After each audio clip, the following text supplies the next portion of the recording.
فرما ہے۔ میرے بعد آپ ان کے کلام کو سنیں گے اور اپنے آپ کے قلوب و اذہان کو مسرور کریں گے۔ میں بہت تیزی کے ساتھ بس چند منٹ کے لیے آپ تمامی حضرات کے سامنے حاضر ہوا۔ ایک مرتبہ اور بارگاہ رسالت میں درود پاک پڑھیں۔ اللہم صلی علی سیدنا و شفیعنا و مولانا محمد وآلہ وسلم صلو علیہ الصلوۃ والسلام علیک یا رسول اللہ صلی اللہ تعالی علیہ وسلم۔ خطبہ مسنہ کے بعد جس آیت کریمہ کی تلاوت کرنے کا شرف حاصل کیا، رب کائنات ارشاد فرماتا ہے انما المؤمنون اخوہ، بے شک تمام مومنین بھائی ہیں۔ قرآن پاک میں رب نے مسلمانوں کو اتحاد و اتفاق کے ساتھ زندگی گزارنے کا حکم دیا، اور میرے پیارے کامیاب وہی قوم ہے، منزلوں کو وہی قوم پہنچتی ہے جو اتحاد و اتفاق کے ساتھ زندگی گزارا کرتی ہے۔ اور وہ قوم جس قوم کے اندر اتفاق و اتحاد نہ ہو، بھائی چارگی نہ ہو، اخوت و مروت کا کوئی دور دور تک نام و نشان نہ ہو، تو وہ قوم دنیا میں ذلیل و خوار ہو جاتی ہے، وہ قوم دنیا میں ہر جگہ رسوا ہوتی ہوئی نظر آتی ہے۔ آؤ بڑی تیزی کے ساتھ میں آپ کو بتاؤں ہمارے اسلاف کا کیا طریقہ رہا ہے، انہوں نے کس طرح اتفاق و اتحاد کے ساتھ اپنی زندگی کو گزارا ہے، ان کی زندگی کے شب و روز کس طرح اتفاق کے ساتھ گزرے ہیں۔ حضرت عمر فاروق اعظم رضی اللہ تعالیٰ عنہ کا دور ہے۔ آپ کے دور خلافت میں ایک انسان جو کہیں دوسری جگہ سے مدینہ شریف تشریف لایا، لیکن جب اس نے راستے کو طے کیا، سفر کیا، جیسے ہی مدینے میں داخل ہوا، ہونے کے بعد اسے تھکاوٹ محسوس ہوئی، ایک باغ کے اندر گیا اور جانے کے بعد ایک پیڑ سے اپنے اونٹ کو باندھتا ہے، اور وہی ایک پیڑ سے ٹیک لگا کر کے آرام کرنے لگا۔ بس اس کا آرام کرنا تھا، پیڑ سے ٹیک لگانا تھا کہ اس کی آنکھ لگ گئی۔ تھوڑی دیر نیند آ جاتی ہے، لیکن جیسے ہی نیند سے بیدار ہوا،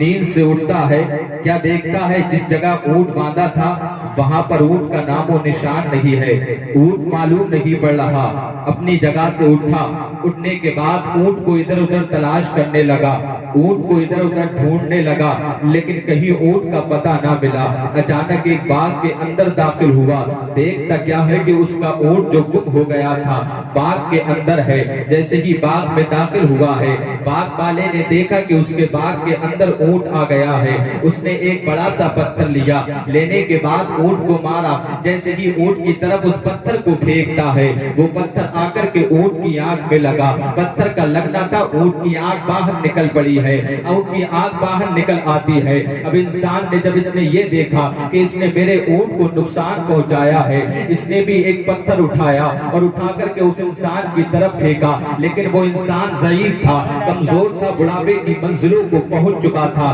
پتھر کی چوٹ کی تاب نہ لا سکا۔ جیسے کہ اس کے سر پر پتھر پڑا، اور جیسے کہ اس کے سر پر پتھر پڑا، اس کی روح اس کے جسم سے نکل جاتی ہے، وہ موت کی آغوش میں جا کر کے سو جاتا ہے۔ اس بوڑھے انسان کے دو بیٹے جو باغ میں رہ کر کے باغ کی رکھوالی کر رکھے تھے، دوڑتے ہوئے اس کے پاس آئے ہیں۔ آنے کے بعد اس کے ہاتھوں کو پکڑا ہے اور پکڑ کر کے بارگاہ عمر فاروق اعظم میں لے کر کے آئے ہیں، اور عرض کرتے ہیں اے امیر المومنین، یہ وہ انسان ہے جس نے ہمارے بوڑھے باپ کو قتل کیا ہے، یہ وہ انسان ہے جس کے ہاتھوں ہمارے بوڑھا باپ مارا گیا ہے۔ اے امیر المومنین، اس کو سزا دی جائے، اس کو پھانسی کا حکم سنایا جائے۔ حضرت عمر ارشاد فرماتے ہیں انسان یہ بتا، یہ دونوں جو باتیں کر رہے ہیں، کیا واقعی تو نے ایسا کیا ہے، کیا واقعی تو نے اس کے باپ کو مارا ہے؟ ابھی انسان کہتا ہے، یہ مسافر عرض کرتا ہے، یہ مسافر کہنے لگا اے امیر المومنین، میں نے ضرور ان کے باپ کی طرف پتھر پھینکا تھا، لیکن پتھر پھینکنے سے میرا ارادہ اس کو مارنا نہ تھا، اس کو موت کے گھاٹ اتارنا نہ تھا، غیر ارادی طور پر اس کا قتل ہو گیا ہے۔ حضرت عمر فاروق اعظم کہتے ہیں اب تو نے اپنے جرم کا اقرار کر لیا ہے، اب تو نے اپنے جرم کو قبول کر لیا ہے، تیری سزا یہ ہے کہ اسلام میں خون کا بدلہ خون سے دیا جاتا ہے، اسلام میں خون کا بدلہ خون سے ادا کیا جاتا ہے، اب تجھے بھی پھانسی پر چڑھایا جائے گا، تجھے بھی سولی دی جائے گی۔ اب جیسے کہ عمر فاروق اعظم کے فرمان کو سنا ہے، یہ انسان کہتا ہے اے عمر فاروق اعظم، اسلام کا قانون میں مانتا ہوں، اسلام کے قانون کو سر تسلیم، اسلام کے قانون کے لیے اپنے سر کو خم کرتا ہوں،